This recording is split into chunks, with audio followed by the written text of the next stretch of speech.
มันนี่แม่นวัน ทิศวันเสาร์วันอาทิตย์เนาะเป็นว่าฮอบวันเฮาป้านกน้อยเราว่าเรื่องเฮาป้าไอ้แม่นว่าความรู้ไปเฮ็ดสังไอ้เอาไฟก็ไอ้ฟิตตาเวนซะมันคนหนึ่งป้ากับคนหนึ่งป้าเม็ดจุโกนเอาได้33ประเทศน่ะคนยิงคนจ่ายก็ไอ้ขอบเฒ่าแก่เนาะแล้วว่ามาตบก็ไอ้แม่นว่านบซอกันก็อีไรคันว่าฮอดบ่นบมันซอแล้วแต่ว่าไอ้ถอยก็บ่ถอยแม้แต่เป่งๆอยู่เนาะ ยังอัดดูไปเรื่องความรู้นักข่าวเองนะมันบ่แม่นนักกีฬาเด้อนักข่าวนักกันกำพลนำเมืองกันเกิดมาว่า1คนยิงคนจ่ายห้ามอันนะเนาะ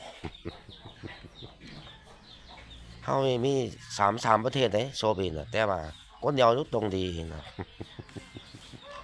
ไม่รักฝากฟรีแล้วเด้อ ถามข่าวก็ไอ้ฟิตผีซบโต ซบโตไอ้ไม่ผีจะบอกกันไป ถามเขาก็ว่าตัวหาไอ้ป้าซะเอาเกิดมาเห็นก็แม่นว่าได้เห็นแล้วล่ะเด้ก็ขามไปฮอดก็ปลุกไปฮอดก็ขามเห็นคือนี่เนาะใครชาวาป้านี่เถคันนี้ป้านะ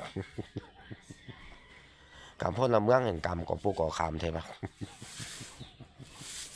ก็ได้สุดตอนนี้เลยอันน่ะกองตนมวลชนโกนเฮาว่ามาท่าป้ายรถมาใช้ทางรถไฟเชิญสุป้ายเห็นแม่นฝามันหูเกิดได้ใคร แล้วรถแม่ใช้ทางรถไฟเห็นฝาได้ป้าได้ฮักปี ก็หลังเลยป้าทุกคนเนาะ แต่ว่าท่านั้นความหักกันแน่อันน่ะล็อกฟ้าที่หักอินเดียเห็นสิงคโปร์เพิ่นเฮาเก็บขาวเพิ่นมาเป็นขาวหอบตรงดีมาปีเนาะ คันว่าไอ้ป้าก็ป้าซั่นยูทูบอีเนาะ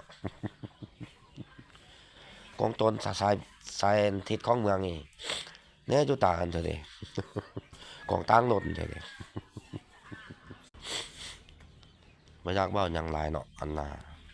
ทฤษฎีเก่งๆอันนี้แม่นว่าอยู่บ้านตรงดีมาให้เขาเฮ็ดอันแบบนั้นว่าข้าข้อยปิดลับนั่นน่ะยุบเม็ดทุกคนเพิ่นน่ะอุ้ยเท่านี้แหละ